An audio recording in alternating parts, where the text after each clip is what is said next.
Hello बच्चों, let's read the question and question says if the difference in atomic size of Na and Li equals to X, Rb and K equals to Y, francium and cesium equals to Z, the correct order will be। आइए बात को start करते हैं with the help of की concept. की concept से बात करें तो की कॉन्सेप्ट क्या कहता है? की कॉन्सेप्ट कहता है कि देखिए, अगर हम टॉप टू बॉटम आए, अगर हम ग्रुप में टॉप टू बॉटम है तो ऐसे केस में क्या होता है? ऐसे केस में साइज इंक्रीज करती है। साइज इंक्रीज करने के साथ साथ एक न्यू शेल ऐड होती है और डी एंड एफ ऑर्बिटल भी इन्वॉल्व होते हैं। डी एंड एफ ऑर्बिटल भी क्या होते हैं? इन्वॉल्व होते हैं।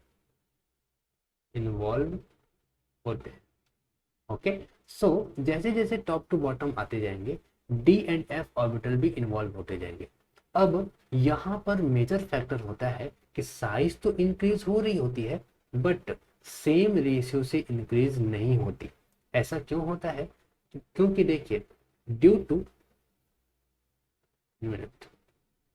Due to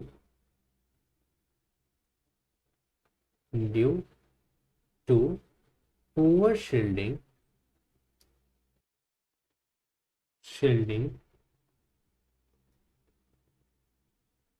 of D and F orbital क्या होता है?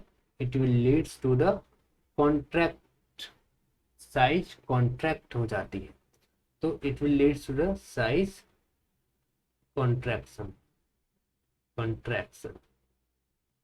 ओके, सो अगर हम शील्डिंग इफेक्ट को देखें तो शील्डिंग इफेक्ट सबसे ज्यादा क्या होता है? एस में होता है, इसके बाद ई में होता है, इसके बाद डी में होता है, इसके बाद एफ में होता है।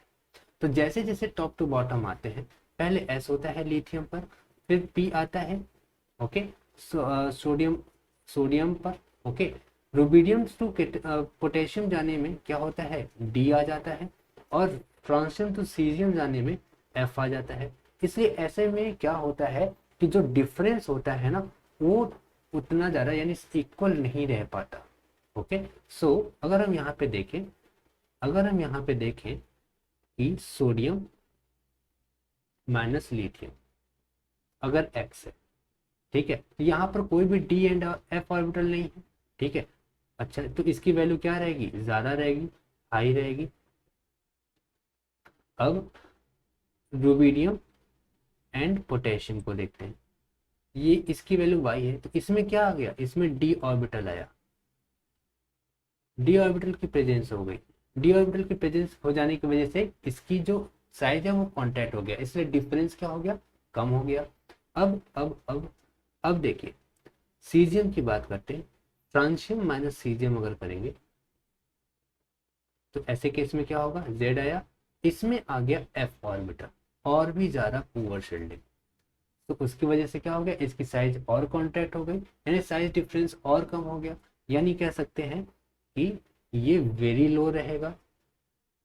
ओके, यानी हम कहेंगे x की वैल्यू सबसे ज्यादा होगी, फिर y की, एंड फिर z की, क्योंकि डिफरेंस कम होता जाएगा। बेशक साइज बढ़ती जाएगी पर डिफरेंस कम हो जाएगा।